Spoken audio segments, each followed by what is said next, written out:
नमस्कार दोस्तों, हमारे चैनल भक्ति सागर में आप सभी का हार्दिक स्वागत है। आज हम जानेंगे गंगा दशहरा की कहानी। चलिए हम कथा शुरू करते हैं, लेकिन उससे पूर्व यदि आप सभी को हमारी कथाएं पसंद आ रही है तो प्लीज़ चैनल को सब्सक्राइब करें, लाइक करें और शेयर करें। गंगा जी देव नदी है। वे मनुष्य मात्र के कल्याण के लिए धरती पर आई है। धरती पर इसका अवतरण ज्येष्ठ माह में शुक्ल पक्ष की दशमी को हुआ, अतः यह तिथि उनके नाम पर गंगा दशहरा के नाम से प्रसिद्ध हुई। इस तिथि को यदि सोमवार और हस्त नक्षत्र हो तो यह तिथि सब पापों का हरण करने वाली होती है। इस दिन गंगा स्नान या पुष्कर स्नान करने का बड़ा महत्व है एवं इस दिन गंगा अवतरण की कथा सुनने से बड़ा ही पुण्य प्राप्त होता है। माँ गंगा की धरती पर अवतरित होने की कथा कुछ इस प्रकार है। भगवान श्री राम का जन्म अयोध्या के सूर्यवंश में हुआ था। उनके एक पूर्वज महाराज सगर थे। महाराज सगर चक्रवर्ती सम्राट थे। उनकी केशिनी एवं सुमति नाम की दो रानियां थीं। केशिनी के पुत्र का नाम असमंजस था और सुमति के 60,000 पुत्र थे। असमंजस के पुत्र का नाम अंशुमान था।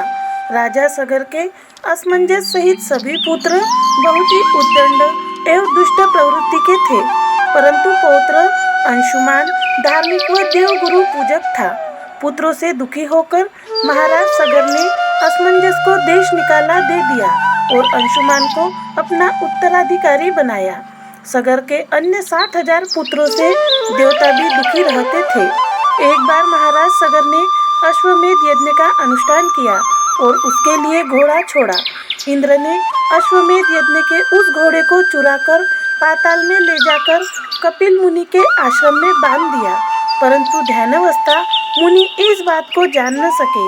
सगर के 60,000 अहंकारी पुत्रों ने पृथ्वी का कोना कोना छान मारा, परंतु घोड़े को पा न सके। अंत में उन लोगों ने पृथ्वी से पाताल तक का मार्ग खोद डाला और कपिल मुनि के आश्रम तक जा पहुँचे। वहाँ घोड़ा बंधा हुआ देखकर वे क्रोधित होकर शस्त्र उठाकर कपिल मुनि को मारने दौड़े। तपस्या में बाधा पड़ने पर मुनि ने अपनी आंखें खोली। उनके तेज से सगर के 60,000 उद्दंड पुत्र तत्काल भस्म हो गए। गरुड़ के द्वारा इस घटना की जानकारी मिलने पर अंशुमान कपिल मुनि के आश्रम में आकर उनकी स्तुति करने लगे। कपिल मुनि ने उनके विनय से प्रसन्न होकर बोले, अंशुमान घोड़ा ले जाओ और अपने पितामह का यज्ञ पूरा करो।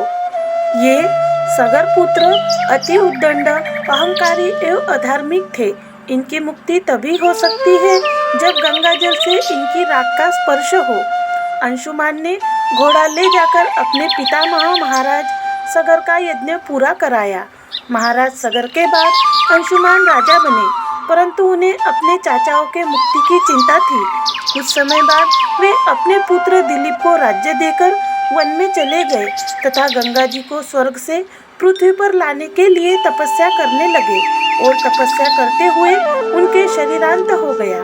महाराज दिलीप ने भी अपने भगीरथ को राज्य देकर अपने पिता के मार्ग का अनुसरण किया। उनका भी तपस्या के दौरान ही शरीरांत हो गया।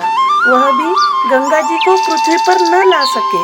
महाराज दिलीप के बाद भगीरथ ने ब्रह्मा जी की घोर तपस्या की।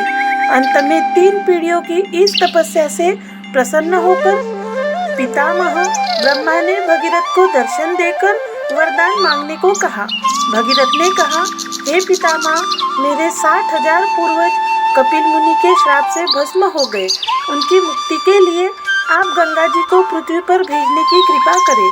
ब्रह्मा जी ने कहा, मैं पृथ्वी पर गंगा जी को भेज तो दूंगा, पर उनके वेग को संभालने के लिए देवादिदेव महादेव शंकर की आराधना करनी चाहिए। भगीरथ ने एक पैर पर खड़े होकर भगवान शंकर की आराधना शुरू कर दी। उनकी तपस्या से प्रसन्न होकर भगवान शिव ने गंगा जी के वेग को अपनी जटाओं में धारण कर लिया एवं उसमें से एक धारा को पृथ्वी पर छोड़ दिया। इस प्रकार गंगा जी का पृथ्वी पर आगमन हुआ। अब आगे आगे राजा भगीरथ का रथ और पीछे पीछे गंगा जी थी। भगीरथ गंगा जी सभी मार्गों को हरा भरा करते हुए कपिल मुनि के आश्रम तक पहुँचे, जहाँ महाराज भगीरथ के 60,000 पूर्वज भस्म हुए राख की ढेली जैसे पड़े थे। गंगा जल के स्पर्श मात्र से दिव्य रूपधारी हो दिव्य लोकों में चले गए।